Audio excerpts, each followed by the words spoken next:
కోల్కతాలోని RG car ఆస్పత్రిలో junior డాక్టర్పై దారుణం జరిగిన తర్వాత ఆ ఆస్పత్రి గురించి అనేక విషయాలు ఒకదాని తర్వాత ఒకటి బయటకు వస్తున్నాయి. తాజాగా బయటకు వస్తున్న ప్రతి విషయం అందరినీ విస్మయానికి గురిచేస్తుంది. దౌర్జన్యం జరిగిన ట్రైనీ డాక్టర్కు ఆస్పత్రికి సంబంధించిన రహస్యాలు తెలిశాయని, ఆ నిజాలన్నిటినీ బయటపెట్టాలని ట్రైనీ డాక్టర్ నిర్ణయించుకోవటంతో ట్రైనీ డాక్టర్ని చంపేశారు అనే వార్తలు బయటకు వస్తున్నాయి. ఆర్జీ కార్ ఆస్పత్రిలో జరుగుతున్న మానవ అవయవాల అక్రమ రవాణా రాకెట్ గురించి ట్రైనీ డాక్టర్కు తెలిసిందని, అందుకే ఆమెను హత్య చేశారు అని చాలామంది ప్రజలు అనుకుంటున్నారు. సెక్స్ రాకెట్ విషయం ఎక్కడ బయటకు వస్తుందో అనే భయంతో ట్రైనీ డాక్టర్ని ఈ భూమి మీద లేకుండా చేయాలనే కుట్రతోనే ఈ దారుణం చేసినట్టు ప్రజలు అనుమానిస్తున్నారు కూడా. 2024 ఆగస్టు 17 శనివారం 13 మందిని సీబీఐ విచారించింది. ఇలా 2 రోజుల్లో 19 మందిని విచారించింది సీబీఐ. ఇలా విచారించిన వారిలో చాలామంది ఆస్పత్రి నుంచి మానవ అవయవాల అక్రమ రవాణా జరుగుతుందని సమాచారం అందించినట్టు తెలుస్తోంది. ఈ మానవ అవయవాల అక్రమ రవాణాలో చాలామంది వైట్ కాలర్ ముఖాలు ఉన్నట్టు తెలుస్తోంది. చాలా మీడియాలు చెబుతున్న సమాచారం ప్రకారం ఇప్పటివరకు జరిపిన విచారణ, ట్రైనీ డాక్టర్, సహాయ సిబ్బంది వాంగ్మూలాలను బట్టి చూస్తే ఆస్పత్రిలో అక్రమంగా మానవ అవయవాల వ్యాపారానికి సంబంధించి భారీ రాకెట్ నడుస్తోందని, దానిని బట్టబయలు చేసేందుకు ట్రైనీ డాక్టర్ చాలా ప్రయత్నాలు చేసిందని, అందుకే ట్రైనీ డాక్టర్ను అడ్డుతప్పించారని తెలుస్తోంది. ఇదిలా ఉంటే ఓ రాజకీయ నాయకుడు మాత్రం ఆర్జీ కార్ ఆస్పత్రిలో జరుగుతున్న సెక్స్ రాకెట్, డ్రగ్స్ రాకెట్కు సంబంధించిన వాట్సాప్ గ్రూప్ స్క్రీన్ షాట్గా నా దగ్గర ఉందని చెబుతూ అధికార పార్టీ నాయకుడి మేనల్లుడికి ఈ సెక్స్ రాకెట్, డ్రగ్స్ రాకెట్తో సంబంధం ఉందని చెప్పటంతో ప్రజల్లో అనేక అనుమానాలు వ్యక్తమవుతున్నాయి. అసలు ఈ రాజకీయ నాయకుడి మేనల్లుడు ఎవరు అనే ప్రశ్న అందరిలో మొదలైంది. అయితే ఇప్పటివరకు జరిగిన విచారణలో మెడికల్ కాలేజీకి సంబంధించిన 4 పేర్లు బయటపడ్డాయని, సీబీఐ చేసిన విచారణలో వీరి కార్యకలాపాలు కొంత అనుమానాస్పదంగా ఉన్నట్టు తెలుస్తోంది. ఈ 4 3 డాక్టర్లు ఉన్నట్టు సమాచారం. అయితే ఈ దందాలో ఉన్న 4కి ఓ రాజకీయ పార్టీతో సంబంధాలు ఉన్నాయని ప్రచారం జరుగుతోంది. వీరందరూ కలిసి ఆస్పత్రిని సెక్స్ రాకెట్, డ్రగ్స్ డెన్గా మార్చారని తెలుస్తోంది. కాగా కొద్ది రోజుల్లో ఆస్పత్రిలో జరుగుతున్న సెక్స్ రాకెట్కు సూత్రధారులుగా ఉన్న వైట్ కాలర్ వ్యక్తుల పేర్లు కొన్ని రోజుల్లో బయటపడే అవకాశం ఉందని తెలుస్తోంది. 2024 ఆగస్టు 9 శుక్రవారం ఉదయం 7 గంటలకు ఆర్జీ కార్ ఆస్పత్రి ప్రిన్సిపల్ డాక్టర్ సందీప్ ఘోష్కు హాస్పిటల్ నుండి కాల్ వచ్చింది. కాల్ చేసిన వ్యక్తి కంగారుగా, సార్, చెస్ట్ డిపార్ట్మెంట్ సెమినార్ హాల్లో కొత్తగా పోస్ట్ చేయబడిన ట్రైనీ జూనియర్ డాక్టర్ చనిపోయి ఉంది అని చెప్పాడు. ఆ తర్వాత జూనియర్ డాక్టర్ మృతదేహం ఫోటోను వాట్సాప్లో డాక్టర్ ఘోష్కి పంపాడు. ఇది చూసిన డాక్టర్ సందీప్ ఘోష్ అరగంటలో హాస్పిటల్కు చేరుకున్నాడు. డాక్టర్ సందీప్ ఘోష్ హాస్పిటల్కు వచ్చేసరికి సెమినార్ హాల్లో ట్రైనీ డాక్టర్ మృతదేహం పడి ఉందన్న వార్త ఆస్పత్రి అంతా వ్యాపించేసింది. దీంతో ఆస్పత్రిలో ఉన్న డాక్టర్లు, జూనియర్ డాక్టర్లు, ట్రైనీ డాక్టర్లు, వైద్య సిబ్బంది అందరూ సెమినార్ హాలుకు చేరుకున్నారు. ట్రైనీ డాక్టర్ మృతదేహం చుట్టూ గుంపుగా గుమిగూడారు. దీంతో వారికి తెలియకుండానే ఘటనకు సంబంధించిన చాలా సాక్ష్యాలు లేకుండా చేశారు. డాక్టర్ సందీప్ ఘోష్ కూడా నేరుగా సెమినార్ హాలుకు వెళ్లి చూశాడు. జూనియర్ డాక్టర్ మృతదేహం అక్కడే నిర్జీవంగా పడి ఉంది. ఉదయం 9 గంటలకు డాక్టర్ ఘోష్ పోలీసులకు తెలియచేశాడు. ఆ తర్వాత ఉదయం 10:53 జూనియర్ డాక్టర్ తల్లికి ఆర్జీ కార్ హాస్పిటల్ యాజమాన్యం ఫోన్ చేసి, మీ కూతురు అకస్మాత్తుగా అస్వస్థతకు గురైంది అని చెప్పి కాల్ డిస్కనెక్ట్ చేశాడు.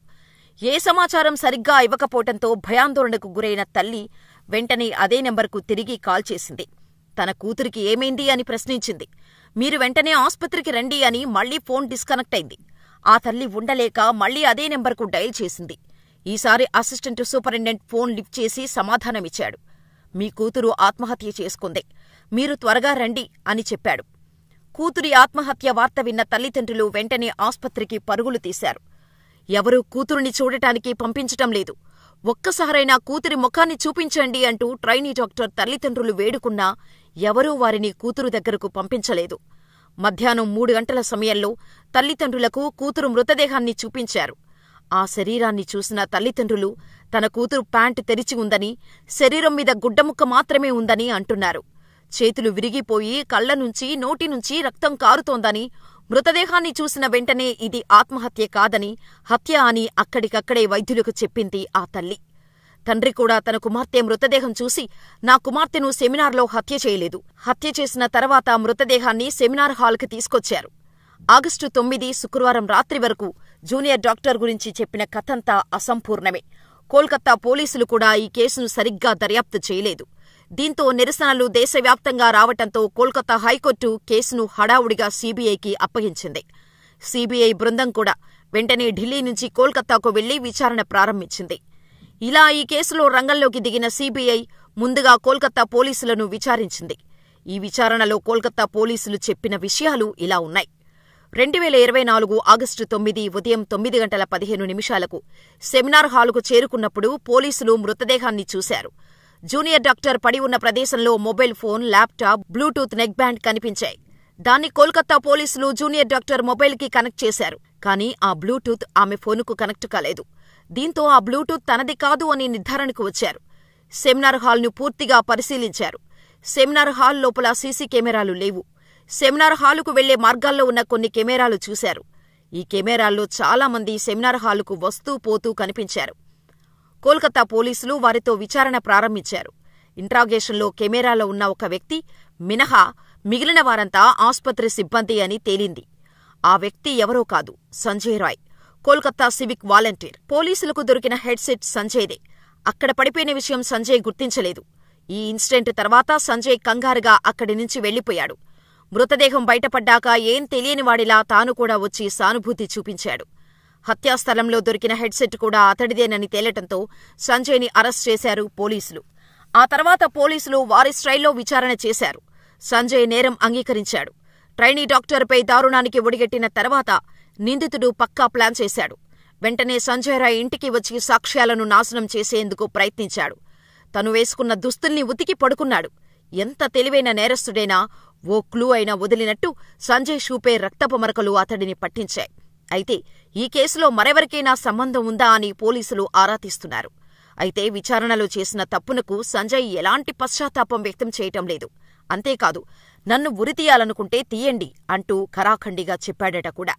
కాగా కోల్కతాలోని ఆర్జీకర్ ఆస్పత్రిలో జరిగిన ఈ ఘటనతో పశ్చిమ బెంగాల్ అట్టుడికిపోతోంది. బాధితులకు న్యాయం చేయాల్సిందేనని అధికార ప్రతిపక్ష పార్టీలు రోడ్డెక్కి ధర్నాలు చేస్తున్నారు. మరోవైపు ఘటనపై సీఎం మమతా బెనర్జీ బాధ్యత వహించాలని బీజేపీ డిమాండ్ చేస్తోంది. మరోవైపు ఈ విధ్వంసం వెనుక సీపీఎం, బీజేపీ పార్టీలు ఉన్నాయంటూ మమతా బెనర్జీ ప్రభుత్వం నొక్కి చెబుతోంది. బాధితురాలైన జూనియర్ డాక్టర్కు న్యాయం చేయాలంటూ పశ్చిమ బెంగాల్ వ్యాప్తంగా బంద్ కొనసాగుతోంది. అయితే ఈ కేసు విచారణలో సీబీఐని ప్రభుత్వం తప్పుదోవ పట్టిస్తున్నట్టు వార్తలు వస్తున్నాయి. అందుకే కోర్టు అనుమతి తీసుకుని సీబీఐ ఈ కేసులో నిందితులను అరెస్ట్ చేసింది. ప్రిన్సిపాల్కు కూడా పాలిగ్రాఫ్ టెస్ట్ చేయాలని సీబీఐ ఆలోచిస్తోంది. అయితే సంజయ్ రాయ్ పాలిగ్రాఫ్ పరీక్షకు కోర్టు నుండి అనుమతి లభించింది. ఈ ఫోరెన్సిక్ రిపోర్టు చూస్తే ఆ జూనియర్ డాక్టర్పై అత్యాచారం జరిగిందా లేదా అన్నది తేలిపోతుంది.